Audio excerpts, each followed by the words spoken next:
Hi, Hello, Kelly. I am a huge fan of your work. Oh, thank you so much.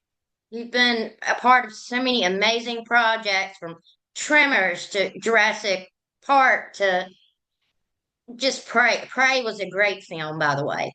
I'm glad you feel that way. I agree. I think it's spectacular. I would have watched that movie if there was no Predator in it. I liked it that much. Yeah, it's my favorite of the franchise, but don't tell anybody. All Wow. Okay. Great. right, so Tim, how did you get into this business? You know, being a weird kid, uh, misspent youth. Uh, no, I just loved monster movies and fantasy films. My dad loved them, so he showed me a lot of stuff. Like the Ray Harryhausen movies, stop motion movies, horror films, and then he was also into the behind the scenes. My dad was an insurance salesman in New York City in the 1950s, and uh, he used to go to 30 Rock, where the NBC building, and he would go floor to floor, and he saw, film technicians. And he actually sold a life insurance policy to Dick Smith, the great makeup effects artist. It would have been in the 50s during his TV tenure. And so my dad knew something about techniques and stuff. And so I always knew that talented people worked in this field. It didn't just happen. And so I just thought, well, if they can do it, I can do it. Right, right. And I have to ask because I'm nosy. Out of all these amazing projects, what was your favorite creation? That is really hard for me to say exactly because each one comes with its own set of experiences. You know, the crew I have at that time, or the group of people I'm working with. I always say I had a great time working on the Tremors movies. I did the first three because the people were so nice, and we got to just, there was virtually no description in the script of what the graboids looked like. The only thing they said was their heads open up like a grotesque flower, and so like, ooh, that's a great description. Um, so it was really like starting from scratch. But I loved working with Stan Winston also. I worked with him on Aliens, Predator, Monster Squad, Leviathan, Alien Nation, Amazing Stories. All in like a 2.5 year period, and his directorial debut, Pumpkinhead. So Pumpkinhead for me, and I designed the head and sculpted it and the paint scheme and stuff like that. So and worked with my buddies that I had been to London with uh, on Aliens, and so that was a big. Yeah, I'm just listing off all the movies. I love all the movies I've worked on. I don't know. Right, all right. I can understand. I mean, it's got to be an interesting job. Prey was a good one too, though. Prey was a lot of fun. Dan Trachtenberg, the director, is a fantastic person, very collaborative, and great sense of humor. Never loses his cool. Really enjoyed working with him. Yeah, that's great. Now your first job was with Roger Corman, is that right? That's correct. Battle Beyond the Stars. Right. Well, can you tell us a little bit about what you did on that? Yeah, I was very young. I was 19 when I started working on that. In fact, you might be interested in this. I framed this recently. This is the pay stub, my first pay stub from Battle Beyond the Stars. I framed it because I found it when I was reorganizing the garage. But I came in initially to work in the miniature effects. So I was doing sculptural landscapes, like there's desert stuff and cliff faces and things like that. So I was carving those out of foam, hard foam, and then I was helping to build spaceships, like the Nell, the spaceship with the boobs that James Cameron designed, and we built that spaceship together. And then being a low budget movie, everybody does lots and lots of different jobs. So I was doing set building, set construction, and crafting, gluing the hamburger containers to the walls and stuff, painting. And then I was also, we had an effect, Cameron had an effects unit on that. So we were shooting a lot of like planet surfaces and flybys, ships. And so I was learning, working with the motion control systems, loading 35 millimeter cameras. It was a fantastic film school. Right. And you're going to be celebrating Corman's career on the new episode of Shout TV's Double Tapes. Is that right? That's correct. I'm hosting a double feature of Battle Beyond the Stars and Galaxy of Terror. Well, that's amazing. And that's this month, isn't it? And it marks his birthday too. I mean, Happy birthday, Roger. What an amazing guy who gave so many people opportunities in the movie business. Yeah, and I'm one of them. Very lucky. I was just asking about his influences on the film industry. Oh, his influences. Yeah, I saw an interview with him with maybe like Conan O'Brien or something, and he he kind of created the modern film trailer, with the style of it, the sort of like splashy style of the film trailer. Because Roger he had low budget films, so he didn't really have budgets for advertising the way big studios spend millions and millions of dollars. So he would have to do creative things to get eyeballs on his movies, and over decades too. And the movie industry, especially in the low budget world, changes so rapidly.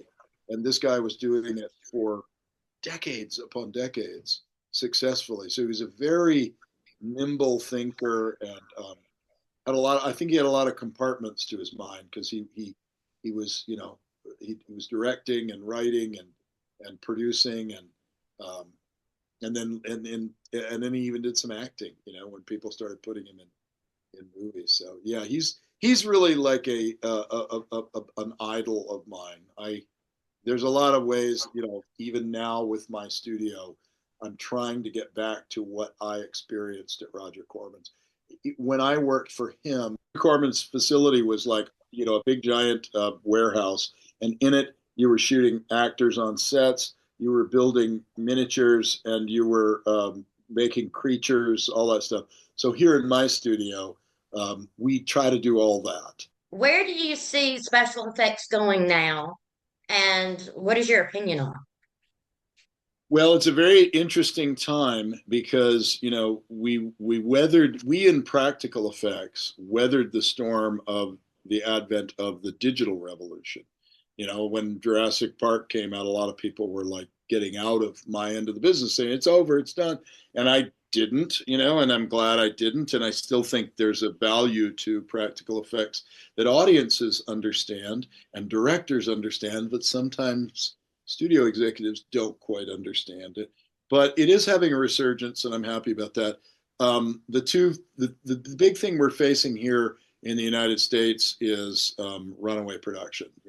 It just doesn't make economic sense to shoot in Los Angeles because of the tax incentives that are offered elsewhere, and that might draw people to Atlanta, or it might, or now New York is, and that's fine. But it also draws people to Central Europe and to China, and a lot of work gets done. Digital work will be done in India and so on, and those people have to work, and they got to eat, and they got to live. But for me, I'm trying to protect my LA family of artists that have been with me for 30 plus years in some cases.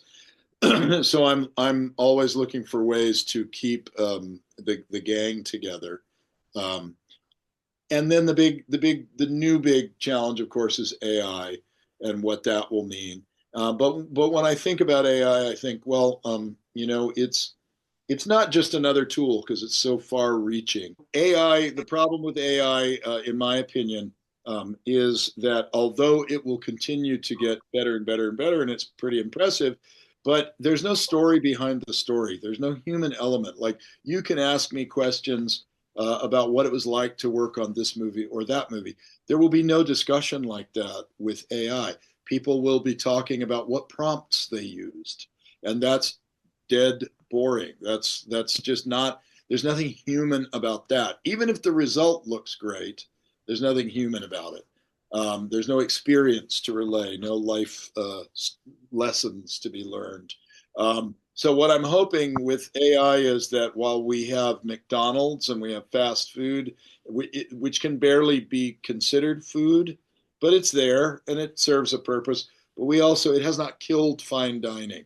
In fact, it's a counterpoint. And you go like, well, I don't want McDonald's. I want, a real steak or whatever you fancy it.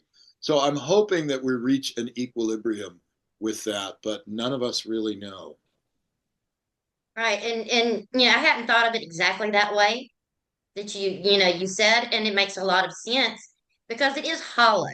And I love, CGI is great and all that, but there's nothing like a practical effect. Something it's almost tangible. It's more realistic, and you see the shadows, you see the movement, Mm. and nothing will ever take that place. Yeah, and randomness too, and mistakes, then or the hand of the artist in that, and then also behind the scenes footage, and you see a person getting dressed in a suit, and you go, oh my God, somebody wore that heavy head and did all this for me, the viewer. There's nothing like that with AI. It has no value in terms of the human experience. Right, and I definitely agree with you. It's just practical's better, just all the way around, in my opinion.